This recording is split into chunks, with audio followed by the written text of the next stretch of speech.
భారత్లో క్రికెట్ అనేది ఒక ఆట మాత్రమే కాదు, అది ఒక మతం. క్రికెటర్లను దేవుళ్ళతో సమానంగా చూస్తారు ఫ్యాన్స్. కోటాను కోట్ల అభిమానుల అభిమతం క్రికెట్. భారత్లో మ్యాచ్ అంటే ఫార్మెట్ ఏదైనా స్టేడియాలు ప్రేక్షకులతో నిండిపోయి దద్దరిల్లాల్సిందే. మ్యాచ్ ఎక్కడైనా టీమిండియా ఆడుతుందంటే వ్యూవర్షిప్లు రికార్డులు బద్దలు కొట్టాల్సిందే. అలాంటి భారత్లో ఐసీసీ టోర్నీలకు సంబంధించి మీడియా హక్కుల ఒప్పందం నుంచి జియో హాట్‌స్టార్ సంస్థ తప్పుకోవటం ఇటీవల చర్చనీయాంశమైంది. భారత్లో క్రికెట్ మ్యాచ్ల ప్రసారం కోసం సంస్థలు ఎగబడటమే చూస్తుంటాం. కానీ ఇలా మధ్యలో ప్రసారదారు ఒప్పందం నుంచి తప్పుకోవటం అందరినీ ఆశ్చర్యానికి గురిచేస్తుంది. ఇందులో పరోక్షంగా విరాట్ కోహ్లీ, రోహిత్ శర్మల పాత్ర ఉందనే చర్చ తెర మీదకు వచ్చింది. మరి ఈ ఒప్పందం రద్దుకు రోకోకు ఉన్న సంబంధం ఏమిటి? క్రికెట్ ప్రపంచంలో టీమిండియాకు ఉన్న క్రేజే వేరు. అలాగే ప్రపంచంలో క్రికెట్కు అత్యధిక ఆదరణ ఉన్న దేశం భారత్ అని కొత్తగా చెప్పాల్సిన పని లేదు. ఇక్కడ క్రికెట్ మ్యాచ్లకు సంబంధించి ప్రసార హక్కుల కోసం ఎప్పుడూ విపరీతమైన పోటీ ఉంటుంది.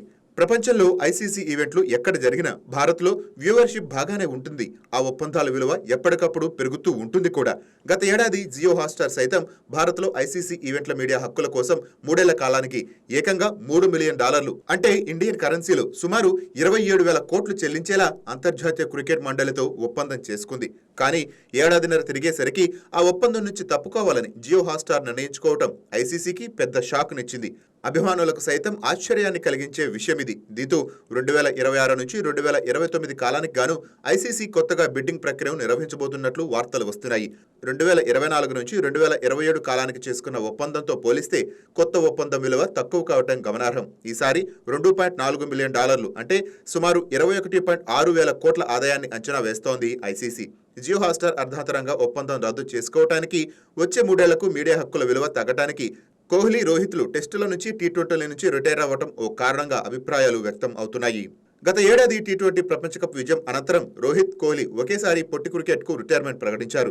భారత్ కప్పు గెలవటం, అందులో రోకో భాగం కావటం ఆ టోర్నీ ఆదరణ పరంగా సూపర్ హిట్ అయింది. ఈ టోర్నీలో టీమిండియా మ్యాచ్లను వ్యూవర్షిప్ బాగా వచ్చింది.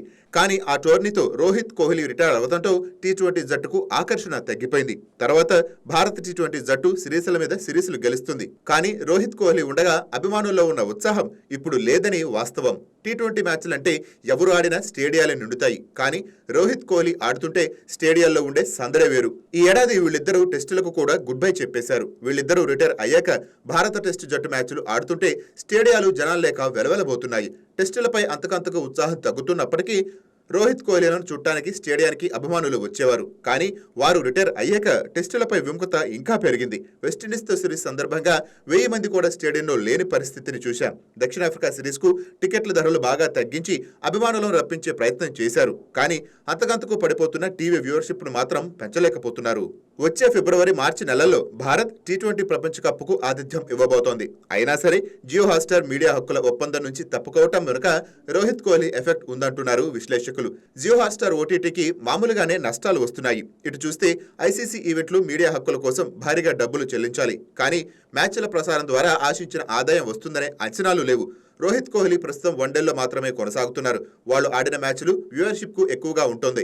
అందుకు తగ్గట్లే ప్రకటనల ఆదాయము ఉంటుంది. సొంత గడ్డపై జరగనున్న టీ20 ప్రపంచ కప్ లో వీళ్ళిద్దరూ ఉంటే ఆ కళే వేరుగా ఉండేది. కానీ రోహిత్, కోహ్లీ లేని టోర్నీకి వ్యూవర్షిప్, ప్రకటనల ఆదాయం ఆశించిన స్థాయిలో ఉండకపోవచ్చునని, తాము పెడుతున్న భారీ పెట్టుబడికి తగ్గ లాభం రాదనే ఆలోచనతోనే జియో హాట్‌స్టార్ తప్పుకుందని ట్రేడ్ పండితులు అంటున్నారు. ఈ పరిణామం తరువాత రోహిత్, కోహ్లీ 2027 వన్డే ప్రపంచ కప్ వరకు కొనసాగాలనే డిమాండ్ మరింత ఊపందుకుందనడంలో ఎలాంటి సందేహం లేదు. ఆలోపే వాళ్ళిద్దరూ రిటైర్ అయితే మాత్రం వన్డే వరల్డ్ కప్ కూడా కళ తప్పడం ఖాయం. వ్యూవర్షిప్ కూడా తగ్గిపోతుంది. అందుకే అభిమానులతో పాటు ప్రసారదారులు, స్పాన్సర్లు కూడా ఈ దిగ్గజాలిద్దరూ ఆ మెగా టోర్నీలో ఆడాలని గట్టిగా డిమాండ్ చేసే అవకాశాలు కనిపిస్తున్నాయి.